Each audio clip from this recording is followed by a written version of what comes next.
இந்த மக்கள் எங்கே வாழ்கிறாங்க அப்படின்னு சொன்னால், ஆப்பிரிக்காவினுடைய கிழக்கு பகுதி, கிழக்கு ஆப்பிரிக்காவில் தான்சானியான்னு ஒரு நாடு இருக்குது. அந்த நாட்டில் ஒரு பெரிய ஏரி இருக்குது. அந்த ஏரி கரையில் தான் இந்த மக்கள் வாழ்கிறார்கள்.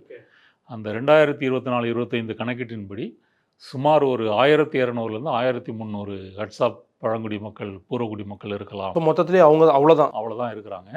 அதுலேயுமே இந்த வேட்டையை மட்டும் வைத்துக்கொண்டு வாழக்கூடிய மக்கள் ஒரு 400 பேர் தான். மிச்சவங்கெல்லாம் கிராமங்களுக்கு போகிறது, அங்கே செட்டில் ஆகிறது அப்படின்னு மாறிட்டாங்க. வேட்டை ஆடினாலும் அது அவங்க பிரதான வாழ்க்கை தொழில் அல்ல. இந்த மக்களை பொறுத்த வரைக்கும் வேட்டை தான் தொழில். ஒரு நிலையான, ஒரு நிரந்தரமான ஒரு இருப்பிட வசதி, குடியிருப்பு அப்படின்றது கிடையாது. நாடோடிகளாக இருக்கிறாங்க. ஒவ்வொரு சீசனுக்கு தகுந்த மாதிரி இடம் மாறுவார்கள். இடம் மாறுவதோடு மட்டுமல்லாமல் இந்த வேட்டையை நம்பி மட்டும்தான் தங்களுடைய வாழ்வாதாரத்துக்கு நம்பி இருக்கிறாங்க. அடுத்தது எதையும் சேர்த்து வச்சுக்கிறது கிடையாது. இன்றைக்கி வேட்டையாடினா அந்த விலங்கு இறைச்சியை சாப்பிடுவாங்களே தவிர, நாளைக்கு என்ன பண்ணுறது, அடுத்த வாரம் என்ன பண்ணுறது, அப்படிப்பட்ட கவலைகள் அவங்களுக்கு கிடையாது. ஒரு சமத்துவமாக வாழக்கூடிய ஒரு சமூகம்.